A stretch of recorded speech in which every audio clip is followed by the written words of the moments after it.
Diga. Vai no Flamengo agora. Vamos de Flamengo, porque agora o formado no Tele Santana vai falar sobre zagueiro. Vamos lá. Imagina, eu fico pensando o Tele Santana ouvindo o Arnaldo Ribeiro. Ele deve estar revirando no túmulo, né? Deve estar revirando, porque o Tele é a antítese de tudo que o Arnaldo fala. O Tele era ataque para frente, zagueiros que sabiam jogar bola, gente, todo mundo para frente, coletivo. E ele vem aqui agora dizer que era adepto do Tele Santana, sendo o maior retranqueiro que eu conheço. É inacreditável, Renato, só uma levantada, que assim, eu juro que eu lembrei do Tele, cara, não tô brincando, não. Acabou de fazer aniversário o primeiro título do Tele aí contra o Bragantino, antigo Bragantino, né? O brasileiro de 91, era Tele contra Parreira. E aquele time do São Paulo, campeão brasileiro de 91, tinha Ronaldão de volante. Então tinha Antônio Carlos e Ricardo Rocha na zaga, ele coloca o Ronaldão de volante com o Bernardo para liberar Leonardo e Cafu. Tele aí na Libertadores 92 era Adilson de zagueiro como volante. Eu estou falando assim, dependendo das situações. E acho que o Tite está fazendo certo pela escassez de jogadores que ele tem. Então o Tele jogava para tirar a fama de pé frio e ganhar, enfim, ele colocou os zagueiros em profusão. Grande Tele Santana. Bom, vamos lá. Vamos aos 4 zagueiros do Flamengo. Eu acho que dessa vez a escalação está certa. Por quê? O Flamengo, no momento, não tem lateral esquerdo. O Vinha está na seleção do Uruguai. O Ayrton Lucas está machucado. Por incrível que pareça, até na base não tem um lateral esquerdo confiável. Tanto que quando o Tite usou a base para cobrir uma lacuna lateral esquerda, ele botou o Carbone, que na verdade é um quarto zagueiro dos juniores. Então, já que é para botar quarto zagueiro, ou zagueiro central, ele botou o Léo Pereira, que é um zagueiro canhoto, que sabe sempre fazer as coberturas pelo lado esquerdo. Então, quando joga com o Ayrton Lucas, por exemplo, o Ayrton Lucas se manda. E quem cobre ali é o Léo Pereira. Então, acho que essa daí está certíssimo. Vai formar a zaga com o Wesley, Deus que me perdoe, mas não tem outro também, Fabrício Bruno, Davi Luiz e Léo Pereira. Não consigo ler aí o que você está falando, Marília. Eu coloquei tetra, o Tite acertou, RMP. E pus a data, porque eu guardo meus papeizinhos. É verdade, mas é tetra, não falei é tetra, não. Só falei que tetra, acertou. porque nós estamos aqui hoje motivados no pachequismo. Quatro zagueiros. Ele vai botar essa linha com 3 zagueiros já, embora que não vá jogar no estilo 3 zagueiros. O Léo Pereira jogará como lateral esquerdo. No meio-campo, ele está sem o Pulgar e está sem o... embora o Léo Pereira? Se for embora, tá aí fica mais difícil a opção. Não vai embora coisa nenhuma, vai embora nada. Isso aí é cascata dessa área aí, momento sem notícia, caça-clique, vende e compra todo mundo. Não entra nessa. Léo Pereira não vai sair nada. Aí depois, no meio-campo, ele tem o Alan machucado e o Pulgar na seleção chilena. Ele tem só o Igor Jesus, que é um menino que às vezes alterna boas e más atuações. E ele tem o Léo Ortiz, que é, dito por muitas pessoas, um jogador de meio campo que já atuava na zaga, que tem uma capacidade de saída de bola excepcional, um passe maravilhoso. Então ele vai botar o Léo Ortiz, o Igor Jesus, e aí é que vem a coisa que eu gosto mais dele. Ele não vai botar só o Gerson de segundo volante, não, ele vai botar Léo Ortiz, Igor Jesus, Lohan e o Gerson de quarto homem pela direita.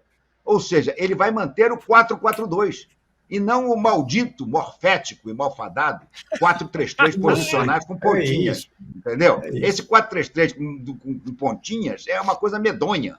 Então, todo mundo achava que ele ia botar o Luiz Araújo. Não. Ele sacou o Léo Ortiz para o meio-campo e manteve o Gerson pelo lado direito. Acho que acertou na mosca. Depois tem uma outra coisa, Maria, que eu vou dizer já, desde já, para quando eu falar lá na frente, vocês não dizerem, o Renato mudou. Não pode botar. Nessa travessia do deserto que o Flamengo terá durante a Copa América, porque é uma travessia do deserto, né? É comprido, eu vou travessia do deserto. Sem 5 jogadores titulares, é uma travessia do deserto, né? Ganhar de 1-0 é goleada. É goleada. Eu vou aceitar. Olha isso, meu Deus! Eu vou aceitar. Na travessia do deserto, 1-0 é goleada. O importante é chegar vivo lá do outro lado do deserto, sem morrer de sede no meio do caminho. Entendeu? Então, o Flamengo entrou no deserto, líder do campeonato. Olha só. Tem que sair do lado de lá vivo, porque pode sair do lado de lá completamente morto. E para chegar lá vivo, eu topo qualquer 1-0. Eu vou até aplaudir a retranca do Tite. Aí! Ô, Danilo, eu achei que, assim, esse programa, quando estreou, lá em janeiro, eu falava 1-0, causava alergias, assim, urticárias gerais. Eu falava em volante, urticárias gerais. Você vê que, assim, você falava em equilíbrio. Falava em equilíbrio. O Tite, por exemplo, quando chegou, era o encantador de serpentes, a coletiva chata. Olha o que a gente ouviu, Danilo. É o Dia dos Namorados, só pode ser. Não, no final, o trabalho convence todo mundo, viu, Marília? Não adianta. O Renato tá ali acompanhando de perto o trabalho do professor Tite, que eu sempre avisei ali na seleção, que o Renato falava que eu tocava pandeiro. Ele vai errar, vai acertar, mas em geral ele mais acerta do que erra no trabalho. E vai conseguir colocar o Flamengo depois da travessia do deserto. Gostei muito desta explicação. Ele vai conseguir colocar o Flamengo nas cabeças do brasileiro, nas cabeças da Copa do Brasil e nas cabeças da Libertadores. O Tite é muito bom treinador, eu repito, é o melhor treinador brasileiro que temos. E vai fazer, e aí a explicação tática que o Renato deu é isso, o Léo Ortiz jogando ali no meio, e o Léo Pereira pela esquerda. Vamos ver, eu acho que é a alternativa que tem. E olha, como eu digo sempre, ainda assim, eu sei que o Arnaldo não concorda tanto, mas para mim o Flamengo é de longe que tem o melhor elenco e está sofrendo assim. Imagina se ele tivesse um pouquinho menos. Vai, faz assim com a mãozinha e já fala, então. Não, eu acho que essa questão do elenco, é claro que o deserto que o Renato descreve, sobretudo é por conta da Copa América, sobretudo por conta da seleção uruguaia. Até o Renato decorou a sequência da seleção uruguaia tentando secar, mas o grupo do Uruguai é muito fraco, né? Então provavelmente o Uruguai vai pelo menos para o primeiro mata-mata. Enfim. Que seja contra o Brasil. Que seja contra o Brasil. Brasil e Colômbia. Qualquer um dos dois pode mandar a Celeste para casa. É tudo teu sonho. Para que o deserto. O Rames Rodrigues.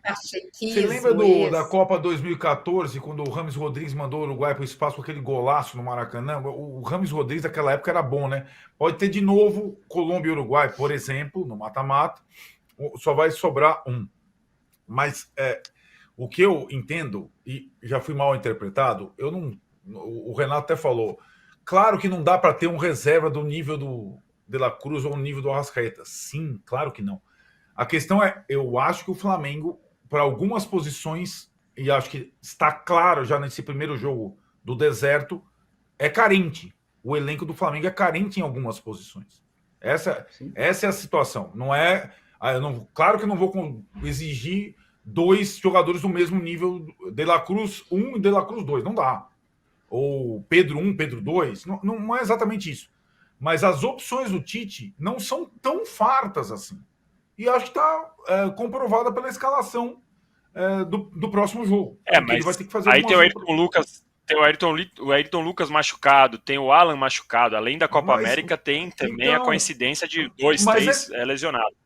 Mas a Copa América não ia congelar os times, né? Não ia congelar jogador no formol e nem nos cartões. E até suspensão e lesão. Todos estão assim, né? Todos têm um pouco disso, né? E aí você sente mais ainda. Além dos 5 lá na Copa América, E eu concordo com o Renato, eu acho até, não é só em relação ao Flamengo, não. Esse período de sequência do Brasileirão até o mata-mata da Copa do Brasil, até a abertura da janela, mais precisamente, dia 10 de julho, eu acho que ele vai dar o retrato do Brasileirão. Né? Como estará a tabela de classificação no dia 10 de julho, o dia que começa a janela, que pode entrar mais jogador e que vai faltar, um turno para o campeonato. Se a gente está falando que ainda é muito cedo, se tal, não sei o que lá, esse deserto, e vários estão enfrentando o deserto. Eu acho que o Atlético Mineiro está enfrentando o deserto também, e conseguiu ganhar em Bragança. Agora tem o Palmeiras, né? Ele vai jogar todo mutilado. Né? Essas situações, a gente nunca viveu isso. A gente só está vivendo a primeira semana disso, que é o Campeonato Brasileiro no meio, concorrendo com o Campeonato de Seleções, sendo que muitos jogadores estrangeiros, inclusive, desfalcam os times brasileiros nessa etapa. Então, é um campeonato muito diferente daqueles que a gente viu até agora de pontos corridos. Né? Quem conseguir atravessar o deserto com menos sequelas, sem morrer de sede, eu não acredito que alguém dispare na tabela, mas quem conseguir terminar na frente, acho que tem grande vantagem para a reta final no segundo turno e vai poder fazer uma janela mais travessia do deserto. É isso, olha lá. É isso. Não, mas peraí. O detalhe é que eu estou coassinando Marília Ruiz. Essa declaração, porque deserto, Renato, deserto é a minha vida.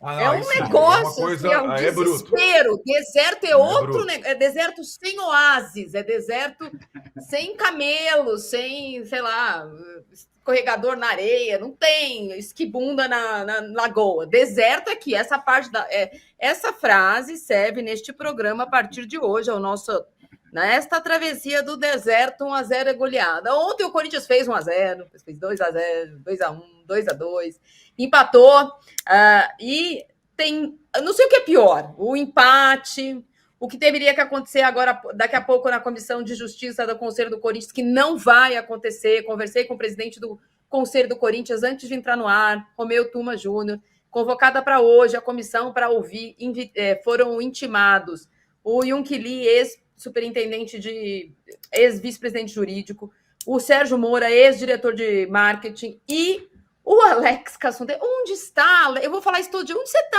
rapaz? Aparece para responder por que você passou o dinheiro de uma conta para outra. Os 3 não comparecerão à comissão. Os conselheiros estão lá, coitada das namoradas, mas acho que eles vão correr para assistir o jogo da seleção. Afinal, a maioria ali é patriota, né? Muito patriota. Tem uns que vão até em quartel, tiram foto, muito patriotas eles são.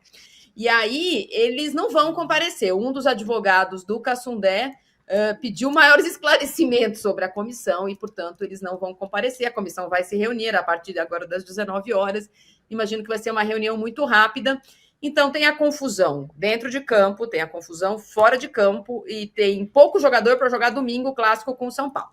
Essas são as atualizações resumidas do Corinthians, porque no deserto, 1-0 domingo, juro para vocês, eu vou correr. Eu não vou poder correr na Paulista, porque eu vou estar no ar na Bandeirantes, mas espiritualmente eu vou dar a volta olímpica na Avenida Paulista, Renato. Empate fica bom para todo mundo, né? O problema... Ninguém perguntou para você. Calma. O problema, Marília, é que o do Corinthians, o deserto não acaba, entendeu? O deserto dos outros clubes, ele acaba no final da Copa América. O do Corinthians, o deserto é até o final. É uma situação complicadíssima. Concordo com você. Mas eu acho que vocês não ganham esse jogo aí, não, viu? E, aliás, só não perderam ontem. Você falou isso, é agora, hein? É verdade. Você falou do Fluminense. Vamos, Renato, vamos continuar com essa ideia. É verdade. A minha bola de cristal ela foi furada. Mas o que eu acho é o seguinte, vocês só não perderam ontem porque o Carlos Miguel fez milagre, gente. Tava aquela história, escala, não escala, é certo não escalar, não interessa. O que interessa é que ele salvou o Corinthians ontem. Senão, teria perdido o jogo ontem. E mesmo assim, eu sou contra escalar. Então, tudo bem, mas que ele fez a diferença, fez. Não, a minha opinião, acho que não dá para garantir que ele vai continuar jogando, porque assim a proposta vai chegar. Porque se ele não jogar, talvez não chegue a proposta, entendeu? Eu acho isso bizarro. Porque, assim, além dos desfalques lá por suspensão, contusão, Copa América, de repente o Carlos Miguel, se depositarem a multa, ele não joga domingo. Fica nessa incerteza, né? Agora, é aquilo, né? O São Paulo ainda vai jogar. Vai jogar na quinta-feira, aliás, à noite. Por isso jogou na terça-feira. Se fosse o Abel, já estaria lá no. Teria montado isso que eu ia falar, é o Abel Ribeiro. Não é nem o Arnaldo Ribeiro mais. É o Abel Ribeiro. Se fosse o Abel, teria tocado. Aliás, o Palmeiras, com o Abel no comando, conseguiu levar o jogo contra o Atlético para segunda-feira de noite. O São Paulo joga domingo de tarde contra o Corinthians. O São Paulo ainda está chegando em Criciúma. Vai jogar contra o Inter e também tem um monte de pendurado. Então, o São Paulo, quando era jogar na segunda, não podia jogar na segunda também. Na segunda, o São Paulo só joga na segunda. Agora o São Paulo joga no domingo. Então, não vem. Agora eu adoro essa expressão, Renato. Falsas simetrias. Não podia jogar segunda porque tinha um intervalo suficiente para jogar domingo. Eu quero o intervalo abelístico, né? Então, um time está jogando terça, outro quinta, jogar domingo. Então, Renato, fisicamente, pelo menos fisicamente, o Corinthians vai estar em melhores condições. Aí vamos ver o resto. Dito isso, Corinthians 2, São Paulo 0. Como sempre diz a história, com uma única rara exceção. nesse ano. 1-0 tá ótimo, tá excelente. E espiritualmente eu estarei fazendo voltas olímpicas lá na Avenida Paulista.